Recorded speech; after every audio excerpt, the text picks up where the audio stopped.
ओम नमो भगवते वासुदेवाय। एक कहावत है कि कर्म प्रधान विश्व करि राखा। देखिए, कर्म ही श्रेष्ठ है, कर्म ही अश्रेष्ठ है, कर्म ही सब कुछ है। एक सेठ के बेटे के कर्म और लक्ष्मी की कहानी। और देखिए, बहुत ही सुंदर प्रसंग है। लक्ष्मी घर में कैसे रुकती है और कैसे नहीं रुकती, क्यों रूठ कर चली जाती है, सुनिए। एक सेठ मरते समय बहुत भारी संपत्ति छोड़कर मरा। सेठ के एक ही बेटा था। बाप के मरने के बाद सेठ का लड़का इतनी भारी संपत्ति देखकर उस पैसे से भारी दुराचार व कुकर्मों पर उतर आया और उसके बहुत से दुर्व्यसनी मित्र भी उसके साथ हो लिए। बस कुकृत्यों के कारण वह समस्त बाप की इकट्ठी की हुई धन संपत्ति को उस अकेले बेटे ने कुछ ही दिनों में नष्ट कर दिया। और अब ऐसी नौबत आई कि भोजन व वस्त्रों की भी जरूरत के लिए पैसा नहीं बचा।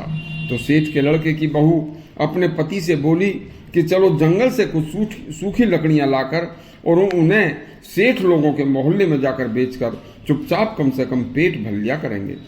सेठ के लड़के की बहू की यह बात उसकी समझ में आई और उन्होंने घर से बाहर निकलकर, जब कभी कोई धूप में कुछ देखा ही नहीं था, ना कुछ काम किया था, इतना कड़ा काम करने लगे।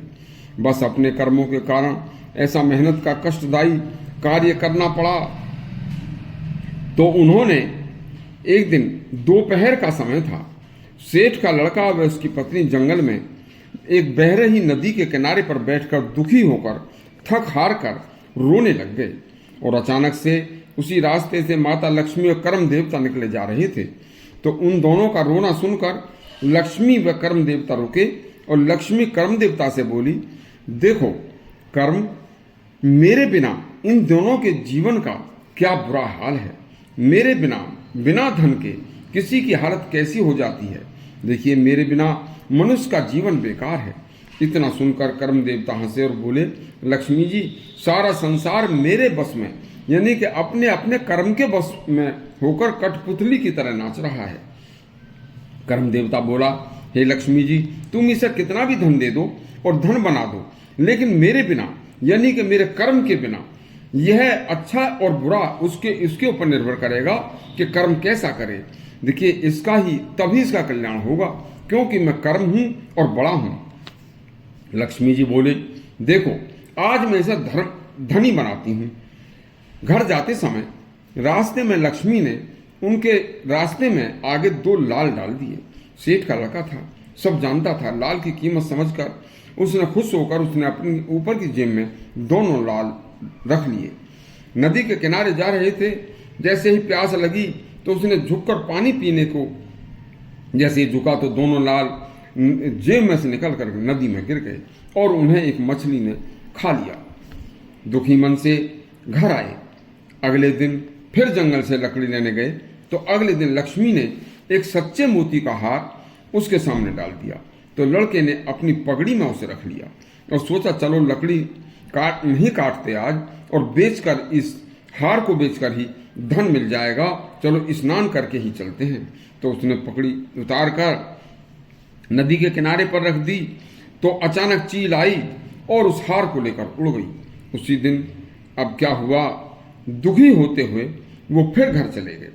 वह तीसरे दिन उसने उनके रास्ते में एक असरफियों की थैली डाल दी, जिसे लेकर वो घर आ गए। लेकिन लकड़ी का गट्ठड़ सिर पर था, बड़ा गट्ठड़ था। उस गट्ठड़ को अंदर करते समय उनके हाथ में से वह थैली दरवाजे पर गिर गई। उसने सोचा कि अभी लकड़ी अंदर रख के इसे उठाकर ले जाऊंगा। वह जैसे ही अंदर गया, पीछे से कुत्ता आया, उसे मुंह में भरकर बाहर को भाग गया और पड़ोसन के घर में घुस गया। वह पड़ोसन ने रख ली। चौथे दिन कर्म देवता ने तांबे के उसे 2 टके दिए, जिनमें से उसने 1 टके की एक मछली खरीदी और 1 टके का उसने तेल मसाला लिया। और जब घर आकर उसने पेट चीरा तो दोनों उस मछली के पेट से दोनों लाल निकले। खुशी से जोर का ठिकाना नहीं रहा। उसने कहा, भगवान ने हमारी खोई हुई चीज हमको मिल गई। अपनी पत्नी से कहा, और हमारी असरफियों की थैली भी हमें किसी दिन मिल जाएगी, वो दूर नहीं है, किसी पड़ोस के ही यहाँ है। यह बात पड़ोसन ने सुन ली। उसने सोचा कि इसे पता चल गया है। अब चुपचाप उसने भी रात को उसके आंगन में वह असरफी की थैली डाल दी। बट उनकी खुशी का ठिकाना ना रहा। उसने सोचा कि अब कोई दिक्कत नहीं है। अब उसने सोचा कि अब तो असरफी घर में है, अब क्या करें, लकड़ी काटने जाने की तो जरूरत है नहीं। सामने एक सूखा पेड़ खड़ा था कि इसी पेड़ से थोड़ी लकड़ी काटकर केवल अपने घर के खर्चे के लिए, जिनमें खाना पकाया जा सके, चलो कुछ लकड़ी तोड़ लेता हूँ। उस जैसे ही वह पेड़ पर चढ़ा तो उस पर एक चील का घोंसला था और उस घोंसले में उसने अपना हार देखा तो उसे लेकर तुरंत नीचे उतर आया। बस फिर क्या था, उसने देखा कि देखो हमें कितना अच्छा हुआ, हमारी सब खोई हुई चीजें मिल गई। अब इसके बाद अच्छे और बुरे कर्म के ऊपर एकदम कर्म देवता बोला, हे लक्ष्मी जी, कर्मवीर को समुद्र भी गाय के खुर के समान लगता है। और देखियो सुख सब चाहते हैं, लेकिन अपने अपने अच्छे और बुरे कर्म के ऊपर यह सब दुख और सुख का कारण बनता है। कर्म प्रधान विश्व कर रखा। देखिए कर्म ने अपने पूरे विश्व को अपनी मुट्ठी में भींच रखा है। यदि आपको हमारी कथा अच्छी लगी हो तो हमारे चैनल सब्सक्राइब करें और घंटी दबाएं। धन्यवाद।